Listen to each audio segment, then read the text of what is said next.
Today we will be talking about the experimental psychology historical background. Experimental psychology की और तमाम disciplines की तरह एक बैकग्राउंड और हिस्ट्री है. ये एकदम से तो वजूद में नहीं आई थी. So some sciences are very old. You will find them even in the periods of time जब की हिस्ट्री भी हमारे पास मौजूद नहीं है. We can't go that far back in psychology because if there were very prehistoric ways of studying human mind, we have not recorded it. But we know very little bit about it. So we will be starting with the historical background of experimental psychology as it is documented and recorded and presented in books. तो वो जो महफूज है हमारे पास, क्योंकि हम हैं ही science ना, हर चीज़ रिकॉर्ड की हुई हम मानते हैं. सो जब तक हमारे पास कोई रिटन हिस्ट्री होगी हम उसी को डिराइव करेंगे. And one day I hope we can go to prehistoric times and see how experiments were conducted if they were. हमारे एक बड़े फेमस एक्सपेरिमेंटल साइकोलॉजिस्ट हैं एबिंगहॉस. उन्होंने मेमोरी पे बहुत एक्सपेरिमेंट्स किए, बहुत मशहूर थे अपने ज़माने में. उनका कहना है कि साइकोलॉजी का माजी तो बहुत दूर तक जाता है, लेकिन इसकी हिस्ट्री कंपैरेटिवली ब्रीफ है.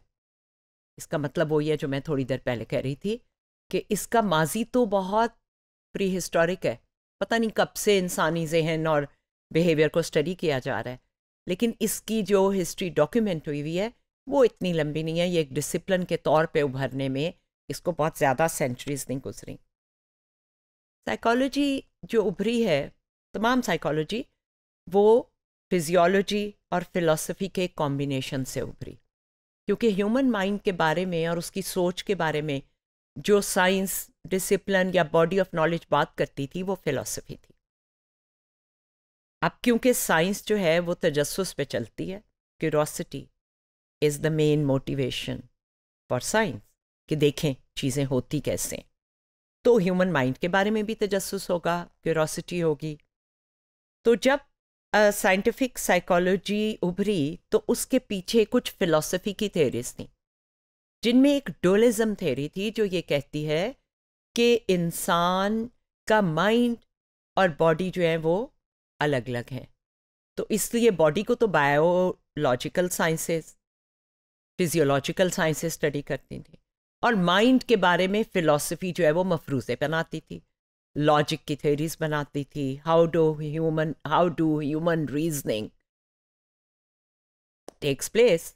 सो इसके ऊपर डेवलपमेंट होने लगी आहिस्ता आहिस्ता कि हम साइंस की तर्ज पे ह्यूमन माइंड के स्टडी को डेवलप करें. तो फिलॉसफी की अपनी कंट्रीब्यूशन थी और फिजियोलॉजी की, जो कि ह्यूमन बॉडी को स्टडी करती है, अपनी कंट्रीब्यूशन थी.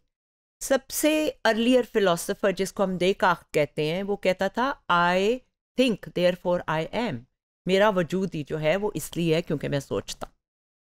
उसकी सोच में कुछ गलतियां बाद में पॉइंट आउट की, मज़ीद जो थेरीज आगे आई और सोचने वाले आए, लेकिन उसकी इस थेरी पे कि माइंड और बॉडी एक दूसरे को इन्फ्लुएंस करते हैं और इंटरैक्ट करते हैं, साइंस ऑफ साइकोलॉजी ने डेवलप करना शुरू किया.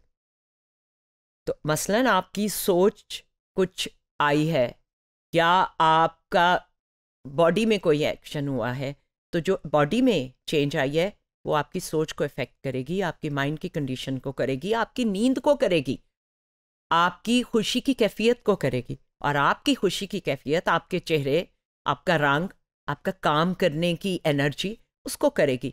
तो आज तो हम ये जानते हैं, लेकिन जब देकार्त ने कहा था तो कोई साइंटिफिक बेसिस नहीं थी. एक्सपेरिमेंटल साइकोलॉजी बनी आहिस्ता आहिस्ता, जिसने साइंटिफिक बेसिस समझने की कोशिश की कि बॉडी और माइंड एक दूसरे को ये किस तरह से इन्फ्लुएंस करते हैं. पहले ये दोनों दो सेपरेट साइंसेस के तौर पे देखी जाती थी.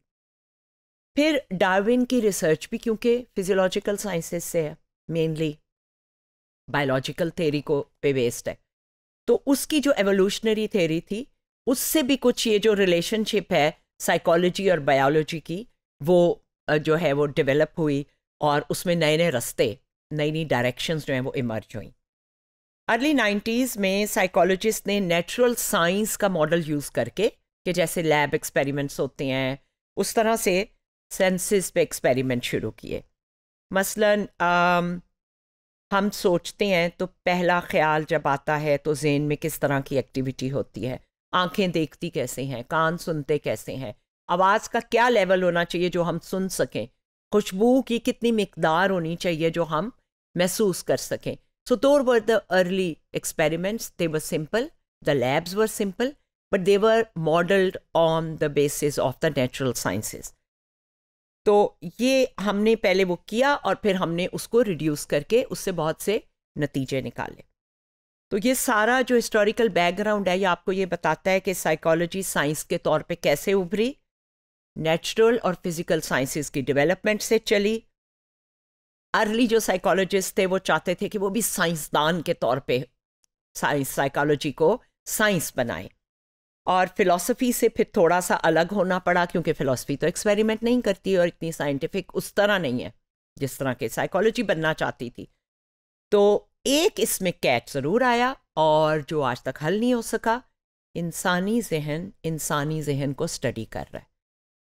ये एक साइकोलॉजी की नेचर में है। अगर आप एक साइंसदान के तौर पे आवाज़ को स्टडी करते हैं या रोशनी को या किसी केमिकल को, तो आपका जहन उस केमिकल को स्टडी कर। दो इंसानी जहन इक्वल है, एक इंसानी जहन को स्टडी कर रहा है। ये हमारी साइंस का एक मसला भी हो सकता है और ये हमारी साइंस की एक स्ट्रेंथ भी हो सकती है।